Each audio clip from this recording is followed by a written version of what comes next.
The current state of AAA gaming is beyond ridiculous and beyond greedy, in my personal opinion. It's just been getting worse and worse over the past, I'd say about the past maybe 15 years is when things have really started to get bad with, just DLCs, microtransactions, incomplete games. It's really just ridiculous, in my opinion, that these companies are asking $70 now for just the base game. And then a lot of times you're expected to pay $60 or so for a season pass. And some games have multiple season passes. Hello, Dead or Alive 6. And in addition to that, microtransactions are just peppered in. And so, you're not even getting a complete game when you pay that $70. You get maybe half of a game. Maybe half. And if you want to get everything that this game has to offer, you could end up paying upwards of $200 plus to get a full game if you want to go the AAA route, which is just beyond ridiculous to me. $200 to basically get a complete game is insane. A lot of times I'll go on Steam and I'll just buy games that are 50 cents to a dollar so I can review them. And for those who might be new to my channel, I do a lot of video game reviews. So for me, with $200, I could get between 200 to 400 complete games for the price of for the price of one AAA game. If I was to get everything that that game has to offer, I could get between 200 to 400 complete games. Now, that being said, most of those 50 cent to a dollar games are just, cheap indie titles. But every now and then, AAA titles are knocked down that cheap. It's not that often, but it does happen. Like I picked up Stubbs the Zombie for 99 cents. I believe that was a AAA title when it came out. And just stuff like that. But I think the real icing on the cake here, or the what makes this thing even worse, is that in most scenarios you're not even buying these AAA games. You are buying a license to play them until the developer says no. Now, from what I understand, Nintendo and PlayStation are a lot better about this than Xbox are.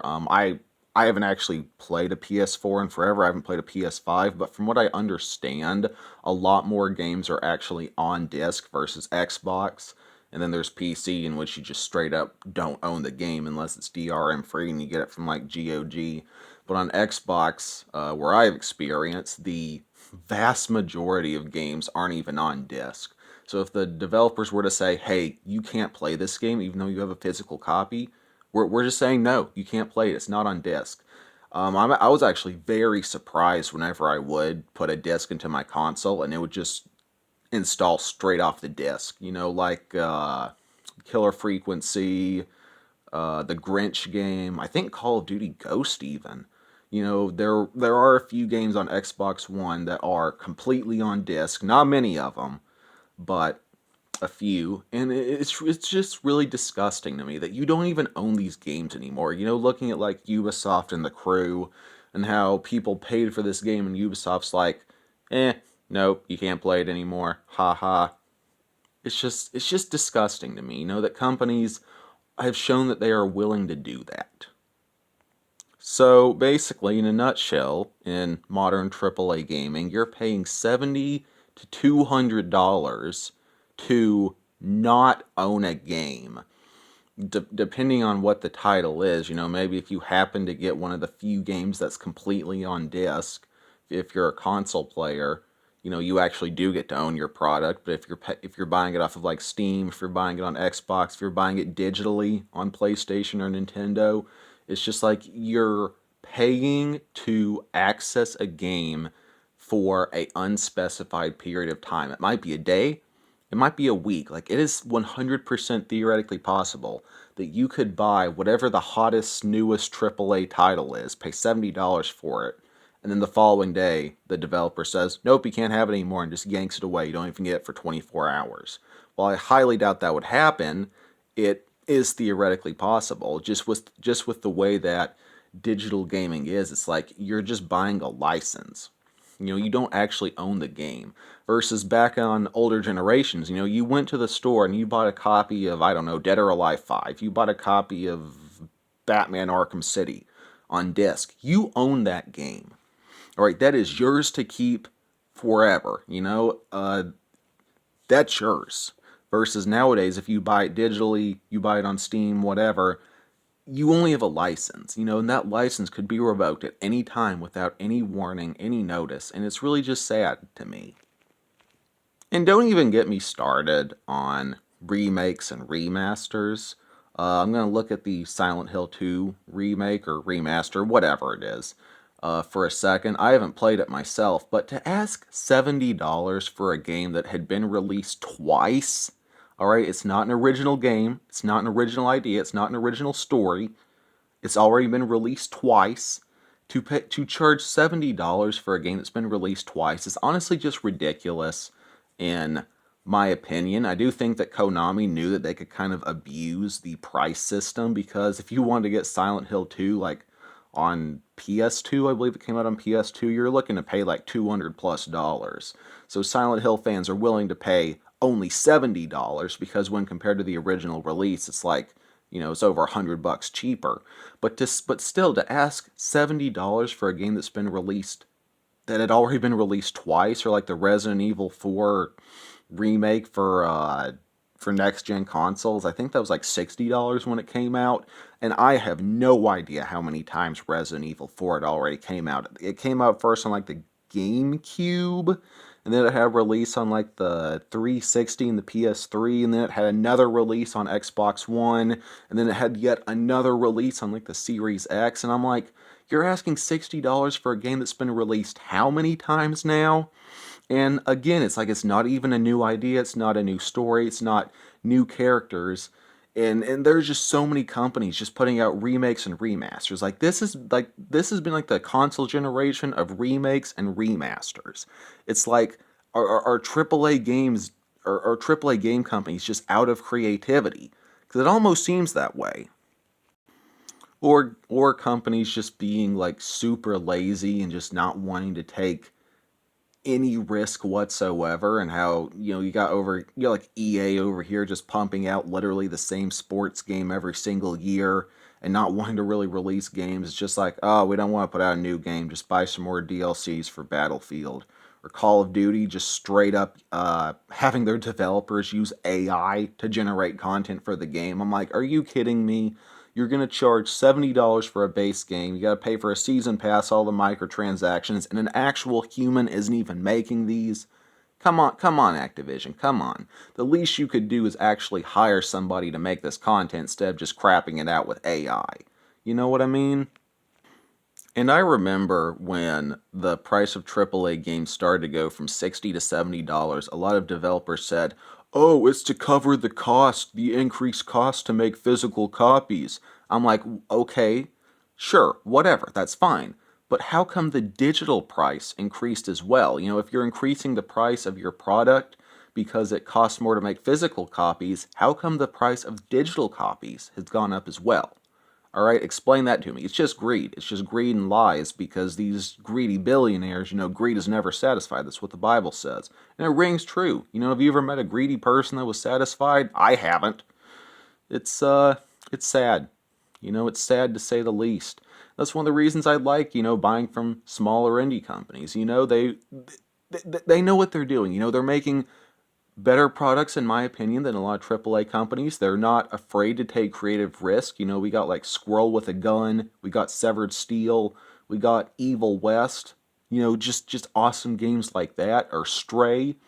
And the developers aren't like, you got to pay $200 to get everything our game has to offer. All right, I think Stray was like $40, $30 or $40 when it came out. I don't remember exactly. And you want to know what you got? A full game. The only DLC is the soundtrack if you want to buy that separately. Severed Steel, same thing. The only DLC is the soundtrack if you want to buy that separately. looking at Evil West, that's one of the best games on the last generation of consoles I have played, in my opinion. That is one of the best games on like the Xbox One consoles. I did play it on PC though, but that's beyond the point. And you want to know what that game did for DLCs? You know what that game did? A single $2 DLC. That's it. It's like if you want to get everything that game has to offer, you gotta pay an extra $2. Versus we got like Activision over here, like, hey, a $70 game for a game you don't own. It's incomplete. You only get like half of it, and it may or may not work on day one. You gotta buy all these DLCs, and if you want everything our game has to offer, you gotta pay like $500 in microtransactions that we keep pumping out daily with AI. You're welcome. Or AAA games just not working when they come out. I didn't play Star Wars Outlaws because it just looked like a bad game to me. And graphically, it looks like it doesn't look like a next gen game, and or a AAA game, that's for sure. And from what I understood, the game didn't really work. It looked really boring. And then again, going back to graphics, I'm like, wait a second, this was made by Ubisoft. This game cost millions and billions of dollars to make. How come a developer like Vincent Lade Games, a single man or a single person who makes games in his free time, can make games that look better than your AAA project, Ubisoft, or Bright Memory Infinite? That's another indie game made by a single person. That's one of graphically the best looking games I've ever seen. All right, and that game's only $20 on Steam, not on sale. Don't quote me on that, but it costs less than a AAA game. And it's like, how are these indie companies, like just a single person, able to make games that run fine and graphically look superior to AAA titles? Versus AAA titles coming out, it's like not so good graphics. Depending on what game you're looking at, they're full of bugs and glitches. It's like it just doesn't make sense to me. It's like, why would I pay $70 or $60, $70 for a product that doesn't even work when it comes out, when I can just go, like I said, with Vincent Lade Games, his most recent game, Jawbreaker, $15 on launch with a 10% discount for the first 2 weeks, so it was $13.50. It's like, why would I pay $70 for a game that doesn't work properly when Vincent Lade's over here like, hey, my game's $13.50 and it runs fine. Come buy my game instead. But yeah, the current state of AAA gaming is not good, and it's only going to get worse. We're only going to see more microtransactions, more AI crap being pooped out, more DLCs, as long as we continue to buy these things. Like, it really, to an extent, it's our fault. It's the player's fault that developers stop putting out full games, and that they just start, spoon feeding it to you one piece at a time. Like, the thing is, these companies market DLCs as extra content when they're not extra content anymore. Like, it is planned ahead of time that the player will not get the full game. They're like, oh, the DLC's extra content. No, the DLC's not extra content. It was planned ahead of time that it would be released separate to the game. Alright, now if this was done like on the Xbox original era, that quote-unquote extra content would have been on disc on day one. There was no extra content. There was no DLCs for you to buy. Now, that being said, there were like a few every now and then that would, like the Halo 2 map pack or something like that, but that was very rare and very few and far between. Versus nowadays, it's falsely advertised as extra content. It's not extra content, it's just the developers not wanting, or maybe not the developers, but the publishers, the higher-ups, not wanting to give you a full game on day one. And yeah, that is why I'm just disgusted with the modern state of AAA gaming in a nutshell. I could probably go on for another hour if I wanted to, but it's not something I'm going to do. And if you can't tell, this video was not scripted. It's kind of just all over the place, but something I just wanted to talk about. And let me know your thoughts down in the comments. Do you think I'm wrong? Do you think I'm right? Do you agree with me on some parts but disagree on others? It's completely okay to disagree. That's fine. But, I just wanted to talk about this for a minute. And I hope somebody enjoyed my video. For anyone new to my channel, I mostly just play, review, and discuss zombie and horror games. So maybe check out some of my other content if that sounds interesting. And, hope somebody enjoyed this video. And I hope that one day, maybe AAA gaming won't be so greedy. I doubt it though.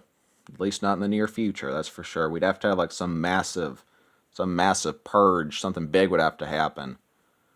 Anyways, take it easy, y'all. Jesus loves you. Peace.